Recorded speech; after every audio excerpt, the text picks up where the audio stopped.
Good morning, everybody. This is Martin John, and I am here to talk with you about the Tao Te Ching. The Tao Te Ching is an ancient text written about 600 BCE, and it was presumably written by Lao Tzu. I don't like getting caught up in the who wrote it, who is it a collaboration, was it something it's changed over the years, of course, just like anything, but it's not really important when we get down to the nitty-gritty of everything about who wrote it, when it was written, and all of that. What matters most is that this is the text we have, and it's presumably a very old text. And when we go through it, we recognize truths that resonate. At least it has resonated with me as truth and as real truth. When it says, "Hey, I resonate with this idea that like don't want, just be here."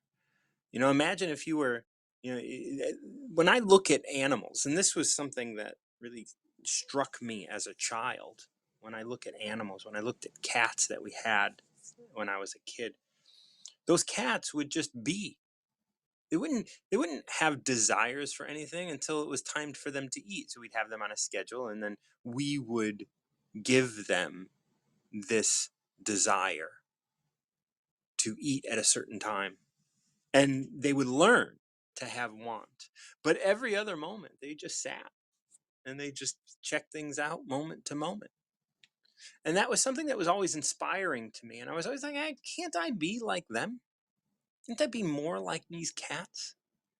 And when I would just attempt to be like them, I would realize that things would fall away. I was like, it's not about caring about what else I could be doing. It's about what am I doing in this moment. And when I think about what am I doing in this moment, and I'm able to just be in this moment doing that, that felt like truth. And so once again, Tao Te Ching is an ancient text, and it's filled with all of this sort of wisdom and insight. And it consists of 81 short verses. And those verses really kind of help guide us to living a more harmonious or balanced life in accordance with Tao. And you are Tao. Tao is within you. Tao is the nature of all things. You can't you can't forget it. You can avoid it. You can, and this is awareness avoidance. You can avoid being aware of your connection to Tao, but you are never not connected to Tao, and everything is coming through Tao. No matter how much you think you are in control, it's actually Tao guiding you to a path to bringing you closer to it. And no matter how much you want to believe you are in control, you're not. There is no control to be had. Things are just happening. And the more you can relinquish control, the easier life becomes. The more fulfilling life becomes. The more graceful your life becomes. Because you are not under the influence of externals. You're not under the influence of the things that are around you that you're trying to want. So if you have a number between 1 and 81 and would like to come up, please do. I'm going to read number 78 today as I see this title, and I know this verse. When I look at the title, Living in a Damaged State. And this one, I'm going to read it in a second, but this one talks about how, we are all living in a damaged state, right? Like we're all living in a state where as soon as we're born, even before we're born, right? Like we are eggs in the womb of our mother, in the womb of our grandmother. Like we are gathering information as eggs, right? These cells are gathering information about the world around us. Now, it's not cognitive information. It's not like we're keeping a notebook, but we are gauging the world. And from that moment, instead of being open to everything, this cell is already closing off to certain things.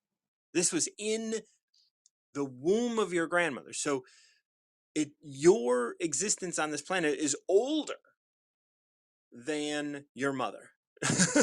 And because you existed, a part of you existed, and that part of you carries information.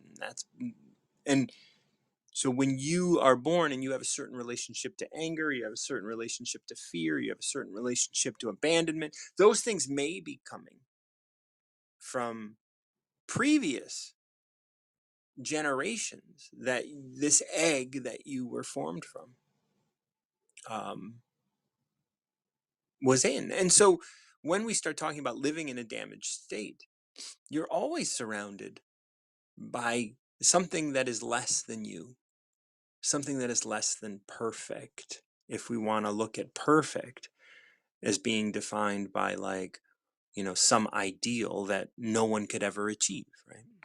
Why can't we achieve it? Because, well, it's always changing. That which is perfect in this moment is actually different than what is perfect in this moment. And so, does that mean that last moment wasn't perfect? No, it was, but it was perfect in that moment, for that moment. And then it evolved into imperfection, but in that imperfection, there is perfection. So this is entitled, number 78, Living in a Damaged State. Air and water are the softest things we know, causing no damage to those who live within them, yet both erode the hard and rigid in their path. The soft and flexible will always overcome, while the hard and rigid eventually collapse. Ordinary men are well aware of this. However, they prefer conspicuous outcomes. Thus, they align with rigid hardness. It stands firm for a time, but does not last. Therefore, the Master teaches us that we can live amongst things that damage without being damaged by them.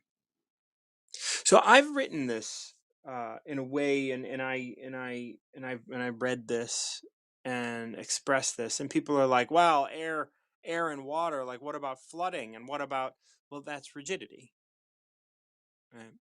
So here, let's break this down. Air and water are the softest things we know, causing no damage to those who live within them.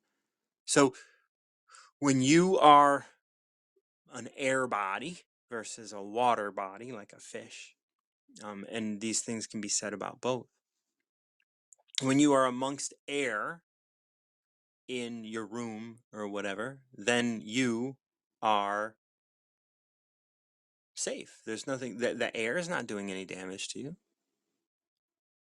Yet both erode the hard and rigid in their path. Now, if you decide that as the wind is blowing, you are going to stand firm, and you are going to stand firm against the wind,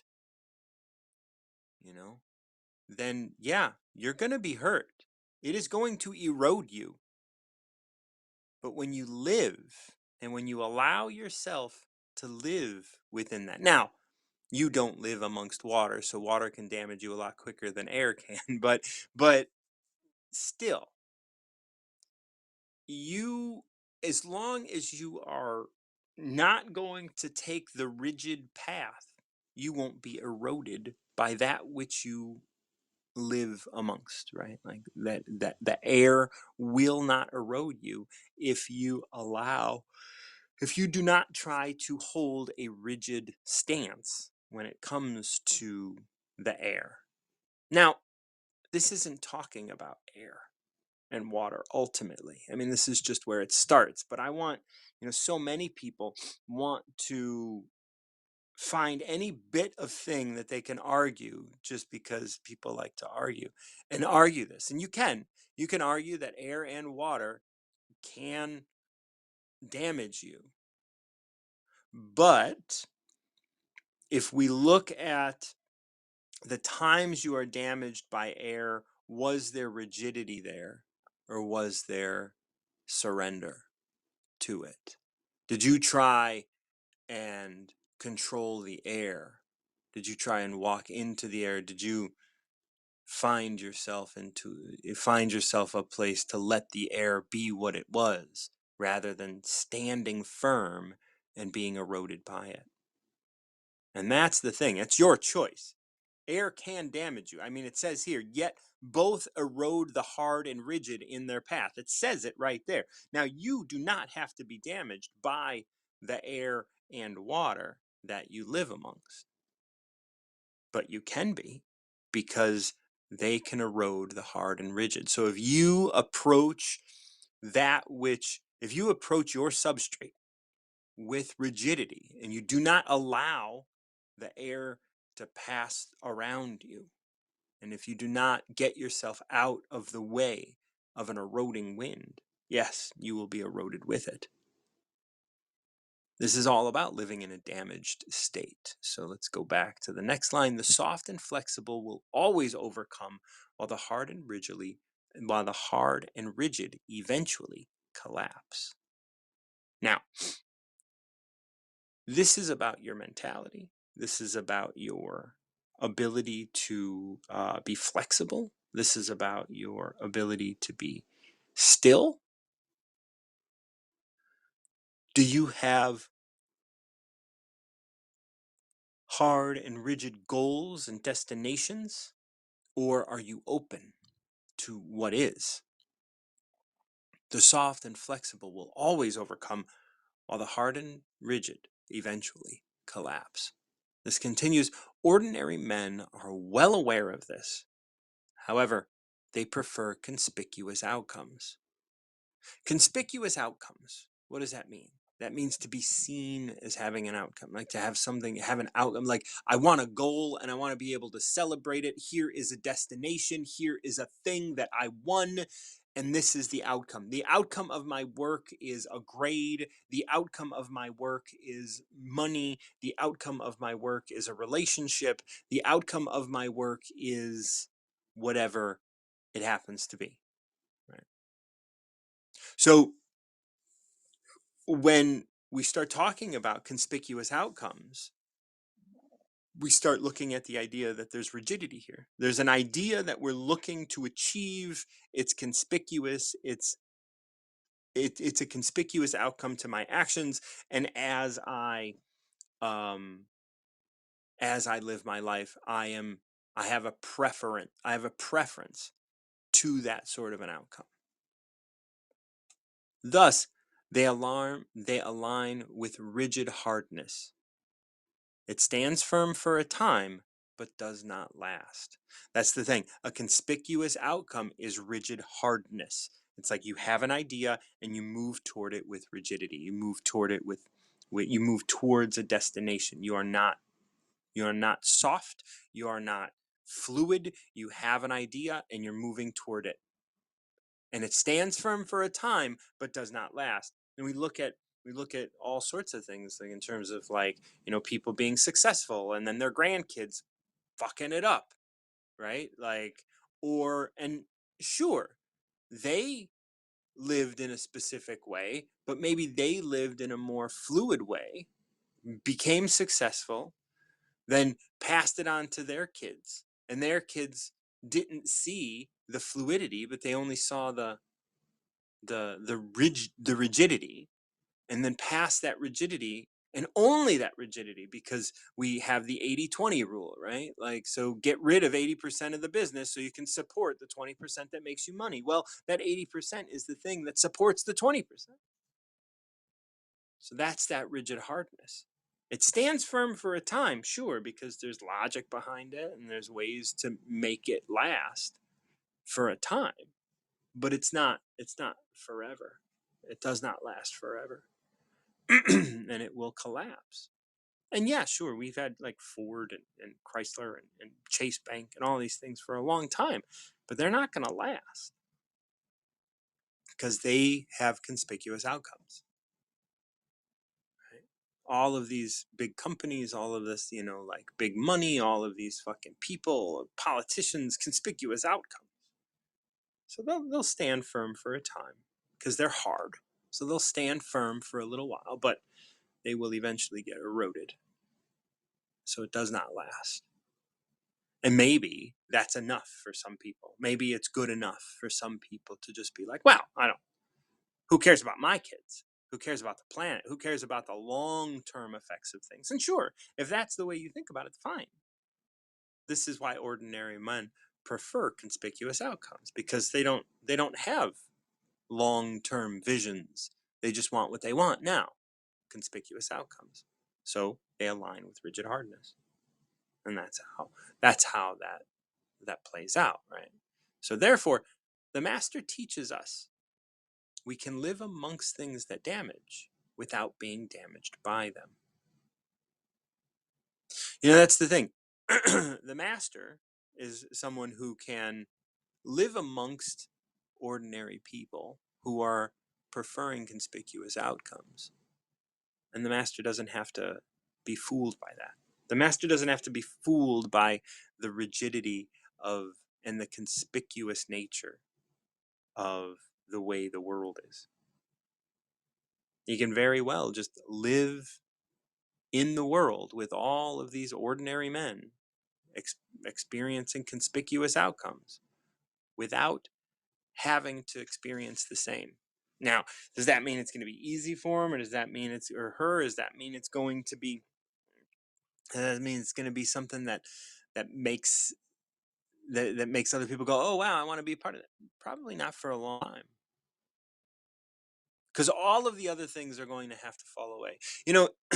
I think about personality and what people do and how people are very often, and I get into this place of really thinking about this idea of if you can live your life, and although you will grow and change and do all those things naturally, but not change who you are along the way, for others or what have you, then you can be yourself. And being yourself is like when I talk about being yourself, it's like being that deep self, being in that space. I got Dr. Rao on the line. He's gonna give me a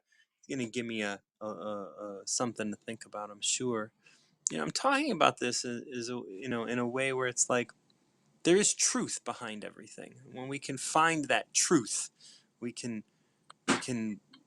be who we are. How are you, Dr. Rao? I'm good, Martin. How are you? I'm doing well. I'm just sitting here looking at number 78 and just like contemplating some ideas about it. I want to tell you a couple of experiences I had physically, Yeah. and that will put this hard stuff, soft stuff in perspective. you know, Yeah. Uh, I was actually, as a child, I used to lead people into these expeditions. We just Oh. yeah, I don't know what happened to me, but at the time I used to lead this. So we had the bicycles, right, and at the time, and then we, go in the town and all that. But there were towns away from the place, like a 20 kilometers or 30 kilometers, like that. That's Yeah. a long distance for a young child. I think we are not even 10 years old, right? Yeah. But I just took them off to this place, which is kind of hilly area, kind of all the old, all those wrecks are there, the old castles and all the ruins, right? But everybody knows the significance of them historically. But in India, they don't maintain these places like here. They value the historical places and make them up and make them visitors place and all that, right? Hmm. That kind of domestication was not. That is wild. If you go there will be snakes there. There will be tigers. There will be a lot of things. Wow. But I just took them off to that. So we went to this place called Kondavidu. They make a beautiful dolls and all that there. But then we wanted to climb the hills, which are wild. They're not domesticated like this. There's no like we can go over the path and all that. So Wow. Okay. we literally had to climb. We climbed them. We parked the bicycles in the hut downstairs, and then we went upstairs. We carried some lunch with us, right? And then we went up there, and because there's nothing to eat, nothing to go to restrooms, nothing like that. and you just go there. And there was a big um, pond with a lot of water, right? Hmm. And my brother also, I made him. He is 4 years older than me, but I made him come with us because I'm going. You know, and a few other friends who followed me, and then we just went there. So after we climbed, we had such a terrific appetite, right? Yeah. Whatever we had, we just gobbled it up, and then we spent a beautiful time there. And my brother almost fell into the water because he was getting slipped on the rock, right? But he did not, and then we were okay. We don't know how depth it is, what it is in there, and all that, you know. So we kind of wanted to come down because it was getting dark, and then dark clouds were forming. Then there was no weather forecast, anything like that at the time. Right. Yeah. So, and then we thought, oh, it's going to rain on the. But then the rain was so hard, you know, and then we were coming down, and it was hitting us on the backs, right? Mm. And I still remember the force with which hit us, like rocks are hitting us. Yeah. So we kind of experienced that, and we came down, and nothing happened to us. But then, as you are reading them, I was thinking, I was just taking it as it is. I didn't complain that this rain is hard. uh, Right. this is heating us. Nothing.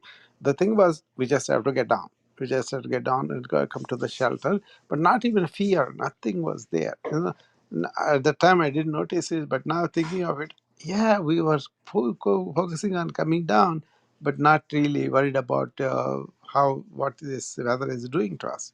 So your rain, your water is hard at the time, but we don't have any conditioned emotional reaction, and working with what it is really helped me.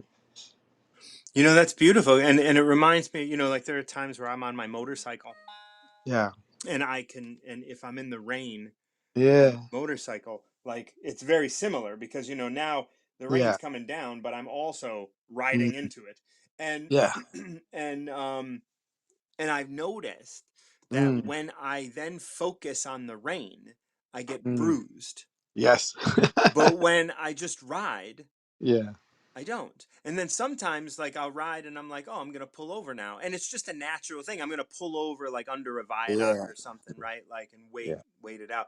But it's like, I'm not, I'm not worried in advance.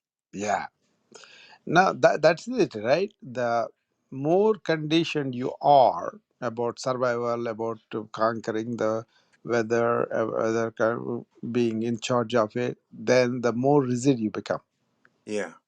So, what you are talking about, being stationed into your real self, is not your emotions, it's not your thoughts, it's not your experience, but how much you can be in that moment without allowing your, superficial self reacting. Yeah. And all of our thoughts Yeah, and our body is just the superficial self. yeah, yeah. That's it. So, stationed in that conscious being, which is you, Right. has no movement because it's the screen of the movie, and Right. everything else that we think and all that is playing the movie projection of the mind, or Yeah. projection of that. So that projection is very much prevalent here because right from the childhood we kind of condition kids like that. Yeah, and I was mentioning earlier the idea that like that even happens before you're born, like when you're an, like your first cell, the egg that Yeah. existed in your mom, like her emotions are imprinted on that egg. Her experiences are imprinted on that egg that are within you as well. But there is one thing they say, I think which may be true, is up until 1 year you can look at the eyes of the kid, the infant, and he stays back at you but empty. He doesn't have any. Yes. You And see? I do Yeah, believe that the soul will enter yeah, the body later yeah, yeah. in Yeah, the I mean, it is in life. there. It is there till 1 year or so, till he gets into this conditioning mode, which we put Yeah. him. You know. I do believe that as well. But when the soul enters, Mm. You it see, can but the it can difference. it can decide or yeah. it can put a lot of weight on what the body is holding. Yeah, spiritually, what they say is the soul enters much earlier than that, and then everything happens, because without that life-giving energy, Hmm. the cell will be like nothing. Like, for example, you saw the old bellows. The people have to fire up the fire. They used to press down and up and down. The air will be bellows, they call them. Yeah. Uh, Hmm. the, uh, the, that has air in it, but that has no prana, no life in it. Yeah.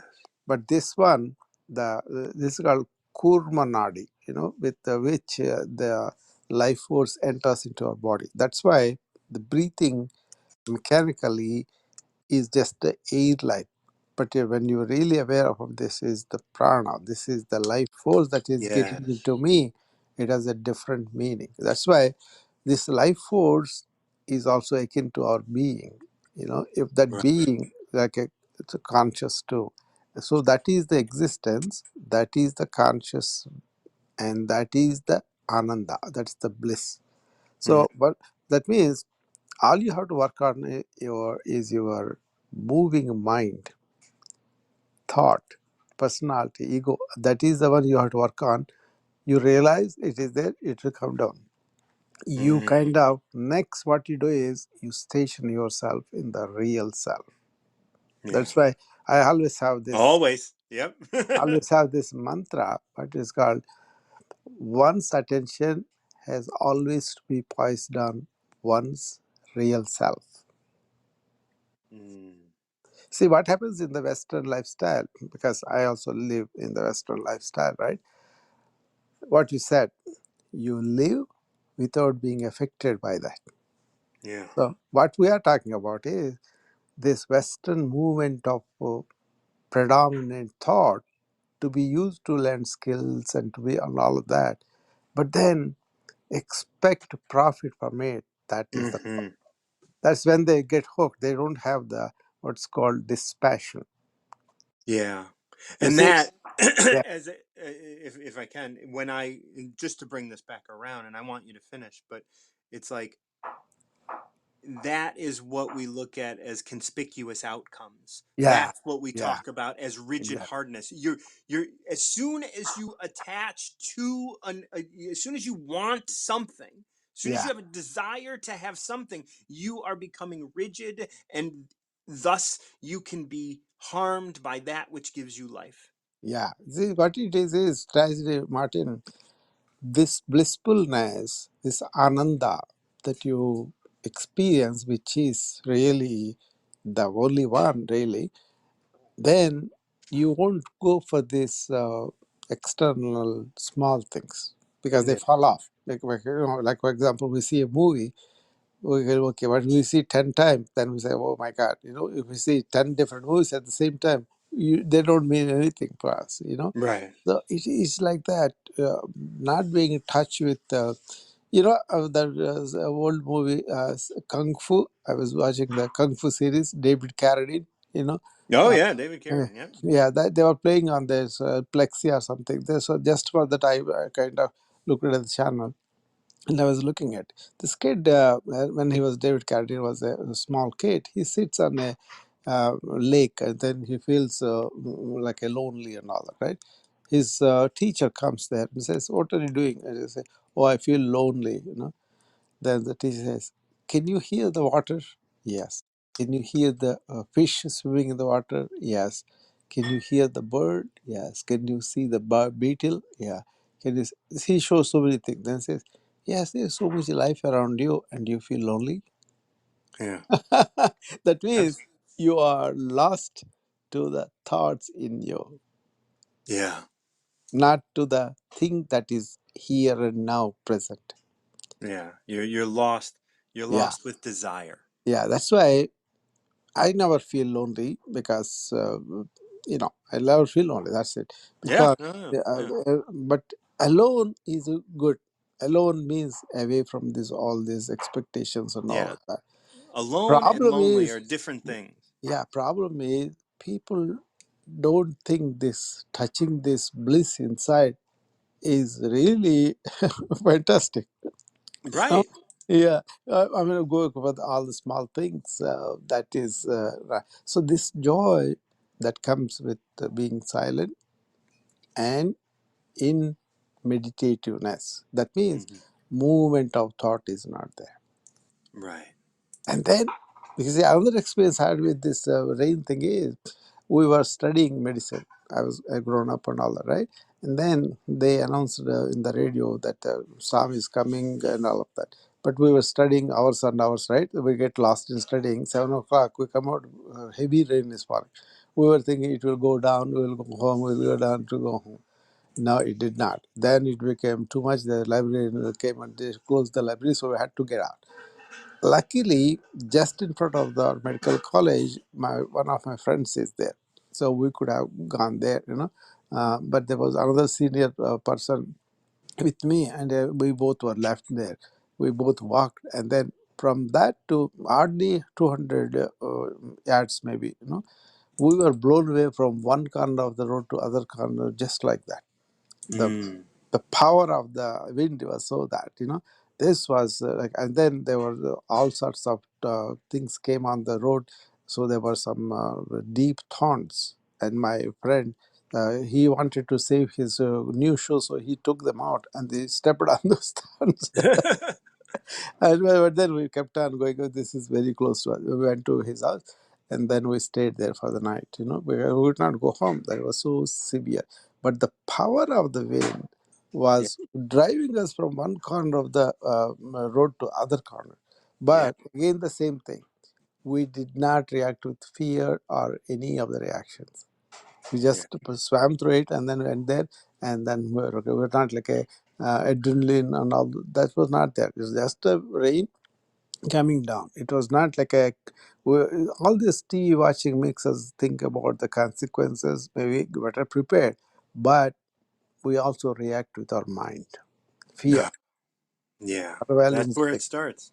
Yeah, that's why whether you know it or not, we were not conditioned that much because all these things are not there at that time. So, and then we. Oop. So I have to drop that. Okay. So you can come back up to finish that off, Dr. Rao, if you have the time. And you do. I'm grateful for that. Yeah. I was actually in the car with someone the other day who the wind blew and it was just like, whoa, the wind. And he was making a big deal out of it. And I was like, you're a passenger and you want to just be like, yeah. No, But like, I'll that's pretty much my response. I'll finish with this thought, but I Yeah. think very relevant for both of us. We're not only talking about us. I'm not talking about Of other people. course. Yeah.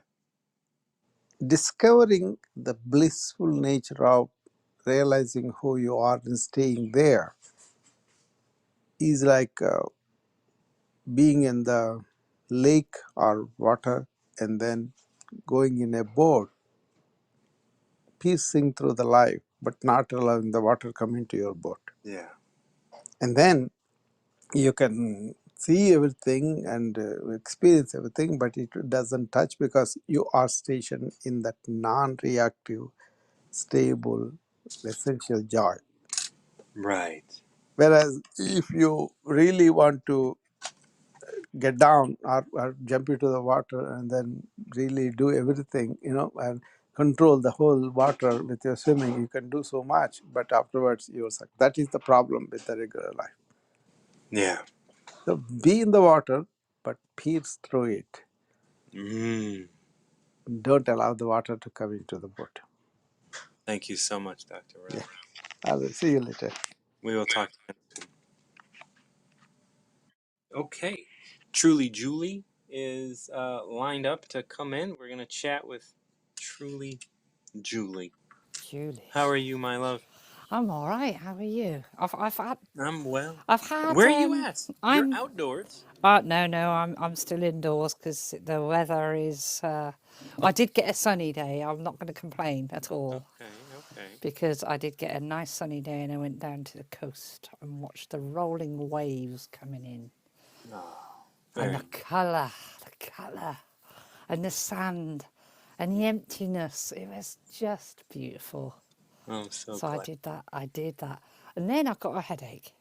I got a migraine. So I had a migraine. Oh, I've had a migraine for the last couple of days. It's still there a little bit, but it is what it is. I yeah. noticed it, You noticed. Yeah, yeah, yeah. and then it's running its course. It's just at the end now. It's just at the end of its span of migrainism,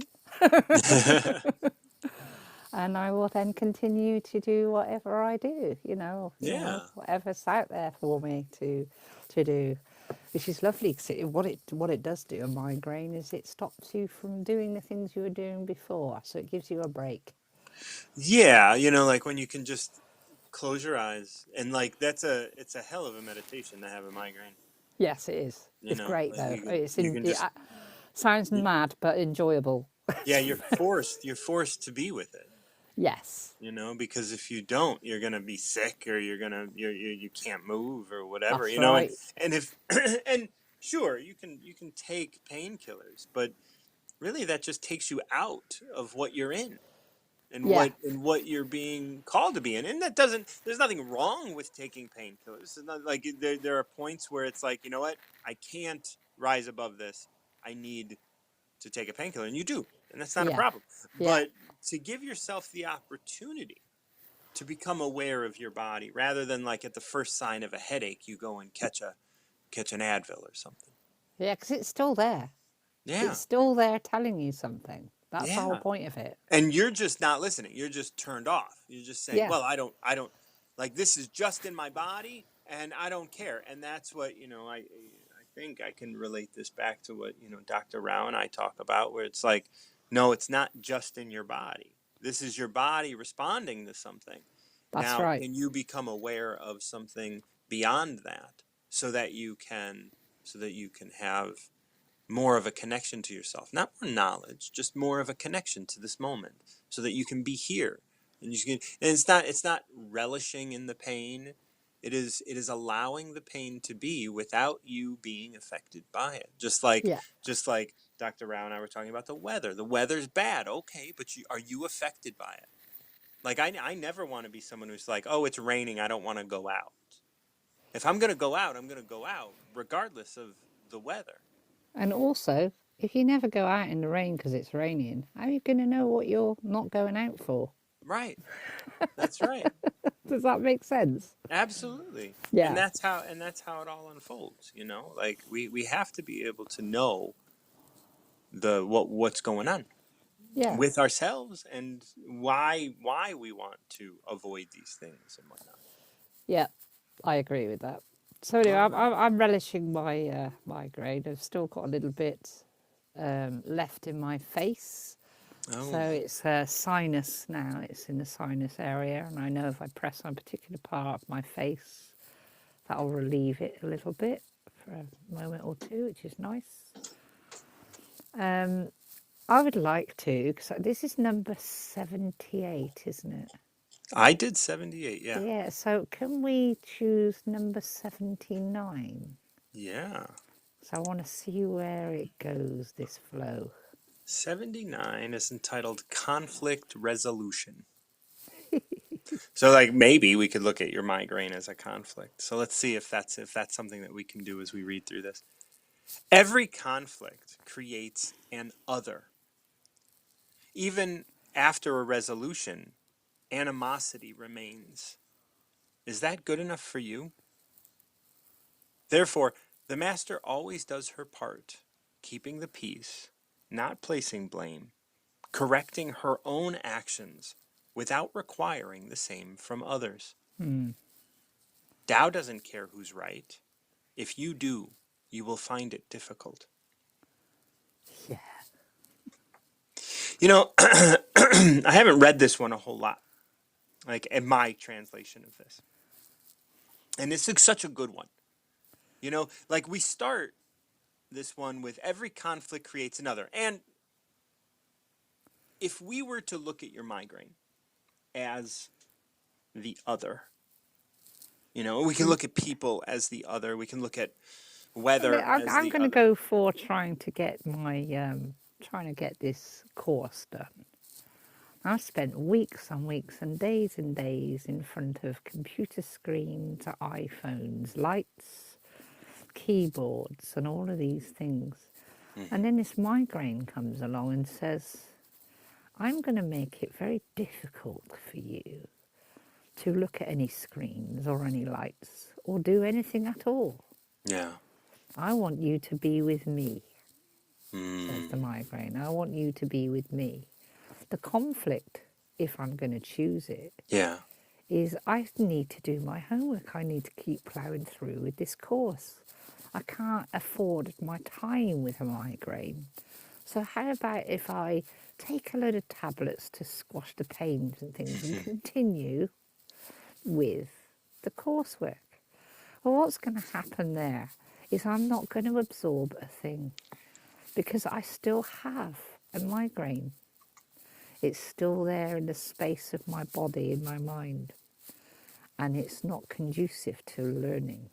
Right. So I'm going to say, I'm going to keep the peace and I'm going to thank my migraine for giving me some space and time away to absorb what I've already learned on this Yeah. course. So I'm going to have some consolidation time. And it makes me happy because when I'm sitting quietly with my migraine and appreciating the fact that I have a face, the reason I know I have a face is because I can feel pain in it. Yeah. I know I have ears because I can feel pain in that area. It's saying to me, rest now. Yeah. So there is the peacemaker. The peacemaker is accept the migraine. It's telling you you're alive still. It's telling you to Right. rest. Stop doing straining your eyes because you'd have to do that a Yeah. lot in This is all. This hypnotherapy. is right. This is all connected, right? It's not like Yes. you're not going out. Well, maybe you are here and there, and it's probably a good idea to kind of look at where you might be creating an other, creating Yes. creating something separate. Like this migraine is doing something. Is all of a sudden it takes on these human abilities of stopping you from doing something, and you're the victim of it, That's right. Yeah. Yeah. right? And what I like about this is every conflict creates an other. Once you create an other, once you are the victim to something, and then this is where the next line comes. Even after resolution, animosity remains. Yeah. Like you still saw them as an other. You still, they still were seen as an other and maybe recognized that or saw you as an other. And then it asks this question, is that good enough for you? Is it good enough for you that like no matter what, when a conflict arises, even after resolution, animosity remains? Is that Yeah. good enough for you? Absolutely. Yeah, yeah, I get that. And for Right? me, my other that I am victim of is my migraine. Yeah. And even though I'm using this migraine to the best of my ability to give myself a Hmm. time of rest, I still have animosity towards that migraine Yes, of because course. I see it standing in the way of progress. Right. This is your Right. this is what, Yeah, Dr. Rao and I were talking about. Once you get it in your head that there is progress, what is progress? How do I move absolutely. forward? Now I have a rigid, right? As we Yes, talked about in the last one, I have a rigid sort of this is a conspicuous outcome is the yes, progress as we yes. talked about in the last one. But here we come out and therefore the master always does her part, keeping the peace, not placing blame, correcting her own actions Yes, without requiring the same from others. You can do all that you want, and you will not require the migraine to go away or the homework to go away. that's right. Just be with it right now. Yeah, be with whatever is right now. Yes, yeah, yeah, Right? So, and that's an interesting thing. So, like what it's saying here, like every conflict creates an other. Is you don't have conflict. By not having conflict means, as we look at 78, we stay fluid, we stay soft. But then from here, we say we keep the peace. We don't place blame because that's where conflict arises. That's right. We we correct our own actions. So as soon as we recognize that we do have an outcome that we're looking for, we we can let it go. Yeah, just let it go, man. We It just will be, if it is, if it is, it is. If it isn't, it isn't. It doesn't matter. right. And that's how we correct our actions. Yeah. Is by just in this moment we correct that which we recognize Do needs you know, correcting. though, Martin John, when I start thinking about that, that progress, say, or the fact that I have a migraine that may be impeding it, and that I let that go, do you know the migraine seems to really go very gentle and soft as well, Mm-hmm. Yeah. which You know, it's is crazy nice how to feel that. Yeah, easy it is to just break out of the hallucination of manifestation, yeah, right? You just break out of it. You can just kind of sit. I envision it by sitting in my heart space, right? Like near my heart. Like there's just like an energy that kind of sits in my heart space. When I get to that place, it's like it comes away from my head. Like the focus of living is no longer in my brain. It is like it drops, and then I can separate myself. It's not a physical thing. It's just like, I mean, I can just physically sort of like you're experience it. What describing, yeah, you're Yeah. describing If I something, needed yeah, to use words to describe how where I kind of experience this kind of yeah, calmness, and then you're no longer, it's not about this manifestation. It's not about all of this hallucination that I'm seeing and experiencing. I recognize that I'm perceiving it. It's my definition. And yeah, if I drop that definition, it's not hard to do. I have everything that I could ever need. yeah. And this one wraps up in this like really kind of curt way, maybe. Tao Telling doesn't me off. care who's right. If you do, you'll find it difficult.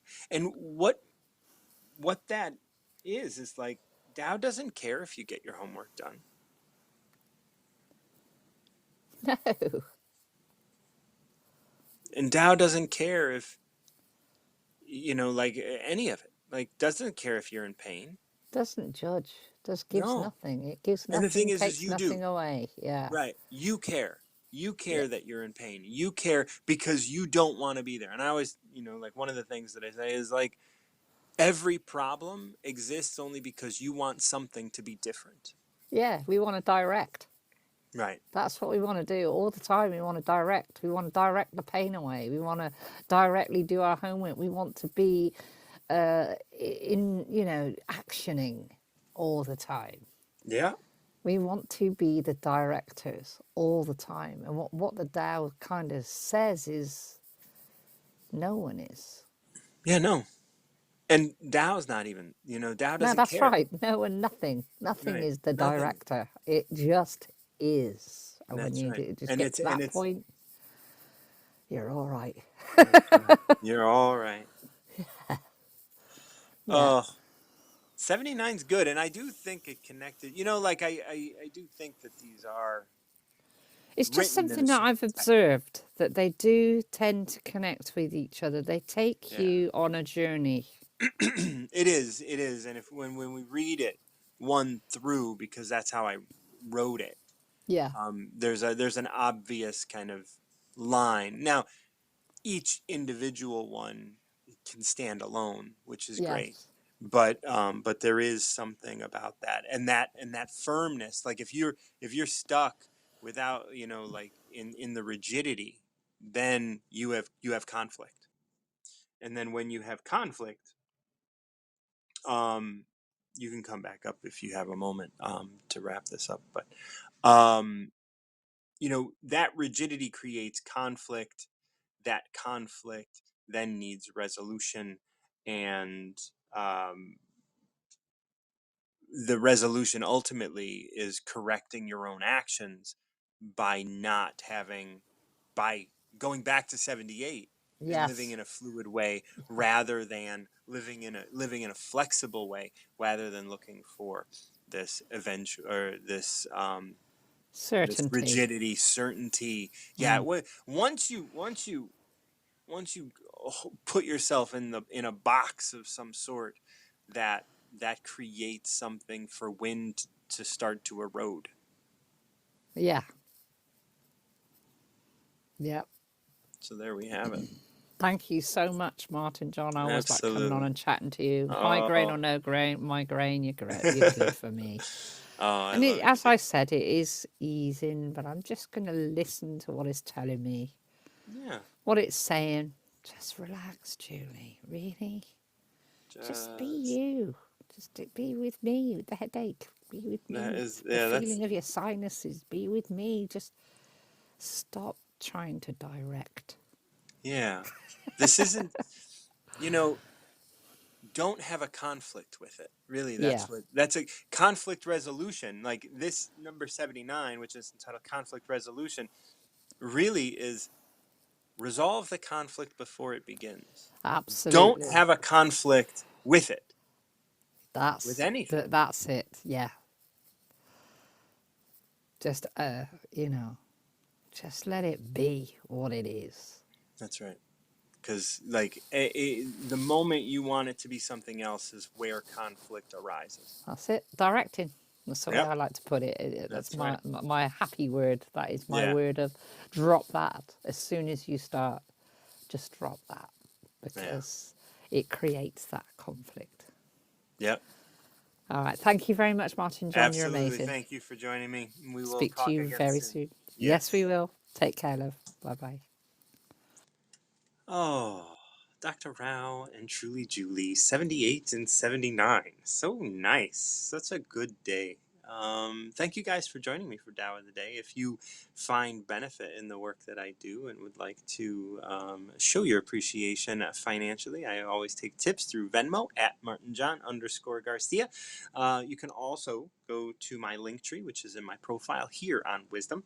And if you are listening to a recording of this, whether it's on my podcast or on Wisdom, please know that I am open to having you on the program. Just follow me over on the Wisdom app to get all the updates of when I do Tao of the Day. Thank you so much once again for joining me for Tao of the Day. And until next time, keep recovering yourself.